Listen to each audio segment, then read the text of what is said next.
سندھ میں ایک نیا انقلاب، ای وی ٹیکسی سروس کا آغاز۔ پبلک پرائیویٹ پارٹنرشپ کے تحت ابتدائی طور پر 100 ای وی ٹیکسیاں سڑک پر لانے پر اتفاق ہو گیا۔ سندھ کے سینئر وزیر شرجیل انعام میمن کی زیر صدارت پبلک پرائیویٹ پارٹنرشپ کے تحت ای وی ٹیکسی منصوبے پر عمل درآمد کے لیے اہم اجلاس ہوا۔ اجلاس میں وزیر اعلیٰ سندھ کے معاون خصوصی برائے سرمایہ کاری و پبلک پرائیویٹ پارٹنرشپ سید قاسم نوید قمر، مختلف بینکوں کے افسران اور نجی ٹیکسی سروس فراہم کرنے والی کمپنیوں کے نمائندے بھی شریک ہوئے۔ سینئر وزیر شرجیل انعام میمن نے اس موقع پر کہا کہ سندھ حکومت شہر کے عوام کو ماحول دوست، آرام دہ اور جدید ای وی ٹیکسی سروس فراہم کرنے کے لیے تمام وسائل بروئے کار لا رہی ہے۔ یہ سروس ماحولیاتی مسائل کو حل کرنے میں بھی مددگار ثابت ہوگی۔ شرجیل انعام میمن نے ای وی ٹیکسی سروس کے آغاز سے چینچی رکشا سروس کی حوصلہ شکنی ہونے کا بھی اندیا دیا۔ سینئر وزیر نے اعلان کیا کہ ای وی ٹیکسی سروس میں خواتین کے لیے مخصوص پنک ٹیکسی سروس بھی متعارف کرائی جائے گی، جہاں ڈرائیور اور مسافر دونوں صرف خواتین ہوں گی۔ ای وی ٹیکسی سروس سے نہ صرف ماحول کو فائدہ پہنچے گا بلکہ یہ روزگار کے مواقع بھی پیدا کرے گی، کیونکہ ہر ٹیکسی کو 2 ڈرائیوروں کی ضرورت ہوگی۔ سندھ حکومت نے اس منصوبے میں نجی شعبے اور بینکوں کو بھی سرمایہ کاری کی دعوت دی ہے اور اس ضمن میں تجاویز جلد جمع کرانے کی ہدایت کی ہے۔ اجلاس میں سندھ بینک کے Asad Ali Shah, Sindh enterprise development fund کے خضر پرویز اور سندھ ماس ٹرانزٹ اتھارٹی کے افسران بھی موجود تھے۔ اجلاس میں سیکریٹری ٹرانسپورٹ اسد ضامن نے بھی شرکاء کو ای وی ٹیکسی سروس کے حوالے سے فراہم کی جانے والی سہولیات سے آگاہ کیا۔ میں مزدور کی بات کریں گے جو پسینے سے زندگی سنوارتا ہے، وہی ہے اصل معمار، وہی ہے مزدور۔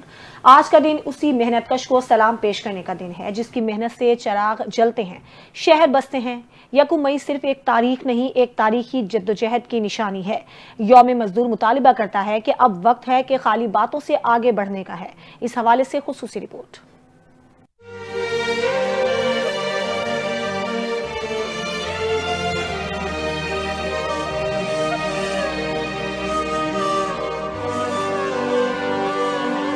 ہاتھ میں اوزار، چہرے پر پسینہ، قدموں میں تھکن، مگر پھر بھی آنکھوں میں امید کا اجالا۔ یہ ہے اس مزدور کی کہانی جس کی محنت سے کارخانے چلتے ہیں، عمارتیں بنتی ہیں، شہر آباد ہوتے ہیں۔ پاکستان سمیت دنیا بھر میں انہیں محنت کشوں کو خراج تحسین پیش کرنے کے لیے آج عالمی یوم مزدور منایا جا رہا ہے۔ ایسا دن جو صرف ایک تاریخ نہیں، ایک جدوجہد کی علامت ہے، ایک قربانی کی یادگار ہے۔ یہ جدوجہد شروع ہوئی 1886 میں امریکی شہر شکاگو سے، جہاں مزدوروں نے 8 گھنٹے کام کے اصول کے لیے آواز بلند کی، لیکن طاقت کے نشے میں چور سرمایہ داروں اور پولیس نے نہ صرف ان کی فریاد دبائی بلکہ گولیوں سے ان کے خواب بھی چھین لیے۔ سینکڑوں محنت کا شہید، درجنوں کو پھانسی چڑھا دیا گیا، مگر یہ لہو رائے گا نہ گیا۔ یہی قربانی بعد میں عالمی تحریک کی بنیاد بنی اور یکم مئی کو محنت کشوں کے عالمی دن کے طور پر تسلیم کیا گیا۔ پاکستان میں اس دن کو سرکاری سطح پر پہلی مرتبہ 1973 میں ذوالفقار علی بھٹو کے دور میں تسلیم کیا گیا۔ تب سے لے کر آج تک ہر سال اس دن وعدہ کیا جاتا ہے کہ محنت کشوں کو اس کا حق دیا جائے گا، اسے سہولتیں دی جائیں گی اور اس کی زندگی آسان بنائی جائے گی۔ مگر سوال یہ ہے کہ کیا یہ وعدے پورے ہوئے؟ کیا آج کا مزدور تحفظ، سہولت، عزت اور حقوق کے اس مقام پر ہے جس کا خواب شکاگو کے مزدوروں نے دیکھا تھا؟ کیا ہمارے معاشرے میں مزدور اب بھی معاشی استحصال، عدم تحفظ، کم اجرت اور بنیادی سہولتوں سے محرومی کا شکار نہیں؟ یوم مزدور ہمیں یاد دلاتا ہے کہ صرف تقریریں کافی نہیں، صرف دعوے تبدیلی نہیں لاتے۔ اصل تقاضا یہ ہے کہ قانون پر عمل ہو، مزدور کو بھی وہی وقار اور تحفظ حاصل ہو جو کسی بھی شہری کا حق ہے۔ یوم مزدور کے معنی تب ہی مکمل ہوں گے جب محنت کش کو اس کی محنت کا پھل ملے گا، اس کا چولہا جلے گا، اس کا بچہ اسکول جائے گا اور وہ عزت سے جیے گا۔ آج کا دن محض ماضی کی یاد نہیں بلکہ حال کا محاسبہ اور مستقبل کا عہد ہے کہ ہم اس ہاتھ کو تھامیں گے جو تھکن سے کامتا ہے، ہم اس آواز کو سنیں گے جو برسوں سے انصاف مانگ رہی ہے اور ہم اس خواب کو پورا کریں گے جو ہر مزدور کی آنکھ میں چمک رہا ہے۔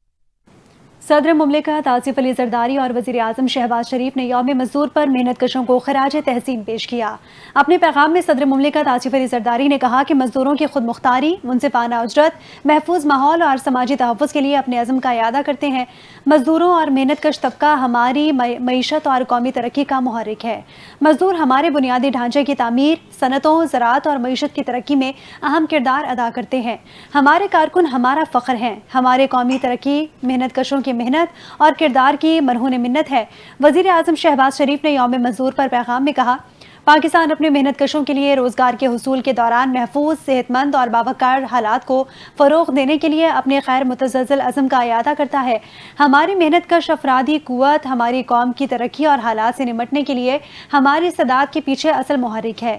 وزیر اعظم نے کہا کہ مزدوروں کے بنیادی حقوق کا تحفظ پاکستان کے آئین میں درج ہے اور یہ انٹرنیشنل لیبر آرگنائزیشن کے بنیادی کنونشنز کے ساتھ مکمل طور پر ہم آہنگ ہے، جس پاکستان بطور ایک ذمہ دار دستخط کنندہ ملک ہے۔ NIRC مزدوروں کے حقوق کے لیے بہترین اقدامات کر رہی ہے۔ ہمارے لیے مزدوروں کے حقوق سب سے مقدم ہیں۔ وزیر قانون اعظم نذیر تارڑ کا اسلام آباد میں انٹرنیشنل لیبر ڈے کانفرنس سے خطاب۔ کہا، محنت کشوں کی بہتری کے لیے قوانین میں ترمیم میں مشاورت یقینی بنائی جائے گی۔ مزدور کے لیے سازگار ماحول اور مقررہ اجرت کی فراہمی یقینی بنانا ہوگی۔ محنت کشوں کا ملکی معیشت میں اہم کردار ہے۔ وزیر قانون کا کہنا تھا کہ مزدور خوشحال ہوگا تو ملک خوشحال ہوگا۔ ہمارے لیے مزدوروں کے حقوق سب سے مقدم ہیں۔ مزدوروں کے لیے سازگار ماحول اور مقررہ اجرت کی فراہمی یقینی بنانا ہوگی۔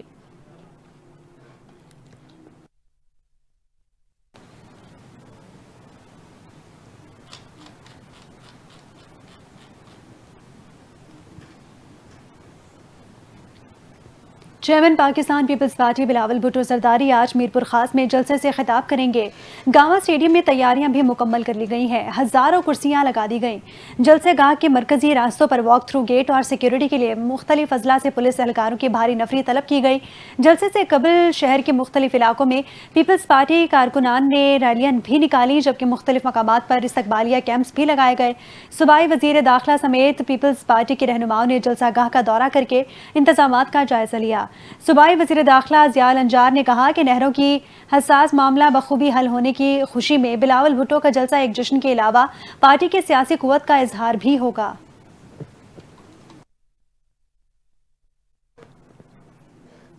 سندھ حکومت اور ورلڈ فوڈ پروگرام کا نیا نشوونما پروگرام شروع کرنے پر اتفاق۔ وزیر اعلیٰ سندھ سید مراد علی شاہ سے ورلڈ فوڈ پروگرام کی کنٹری ڈائریکٹر کی ملاقات ہوئی۔ متعلقہ محکموں کے اعلیٰ افسران بھی شریک تھے۔ ملاقات کے دوران فیصلہ کیا گیا کہ نئے پروگرام کے تحت سندھ کے 30 اضلاع میں غذائیت، طبی سہولیات اور مالی امداد فراہم کی جائے گی۔ حاملہ خواتین کو خصوصی خوراک اور ہر سہ ماہی میں 3000 روپے امداد دی جائے گی، جبکہ بچیوں کے لیے امداد کی رقم زیادہ رکھی جائے گی۔ دیہی اسکولوں میں واٹر، سینیٹیشن اور ہائیجین پروگرام بھی شروع کیا جائے گا۔ مراد علی شاہ نے کہا کہ سندھ حکومت اسکولوں میں پروگرامز کے لیے اپنے فنڈز بھی شامل کرے گی۔ پروگرام میں ویکسینیشن، طبی معائنہ اور آگاہی سیشنز شامل ہوں گے، جبکہ سیلاب زدہ علاقوں میں اضافی سہولیات دی جائیں گی۔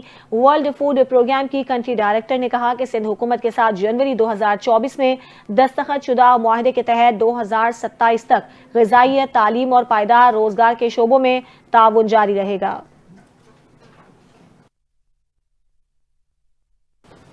ضلع کرم میں 7 ماہ کی طویل معطلی کے بعد انٹرنیٹ سروس بحال ہو گئی۔ شہریوں میں خوشی کی لہر دوڑ گئی۔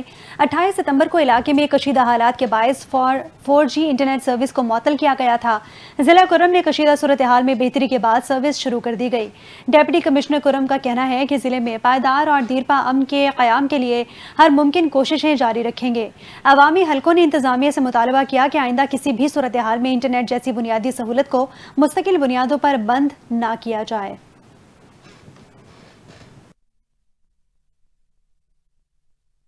دنیا کی سب سے بڑی جمہوریت اور آزادی اظہار کے علمبردار ہونے کے دعوے دار بھارت نے پاکستانی نیوز چینلز کے بعد پاکستانی اداکاروں کے سوشل میڈیا اکاؤنٹس بھی بلاک کرنا شروع کر دیے۔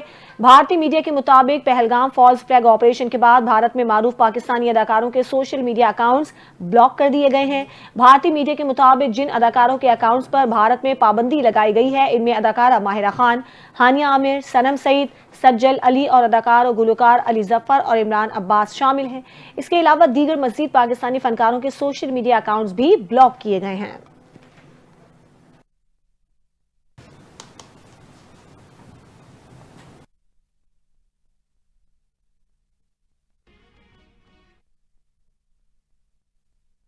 اور اسی کے ساتھ ہی نیوز بلیٹن سے فی الوقت اتنا ہی۔ ایک بریک کے بعد حاضر ہوں گے ہیڈ لائنز کے ساتھ، آپ ہمارے ساتھ رہیں۔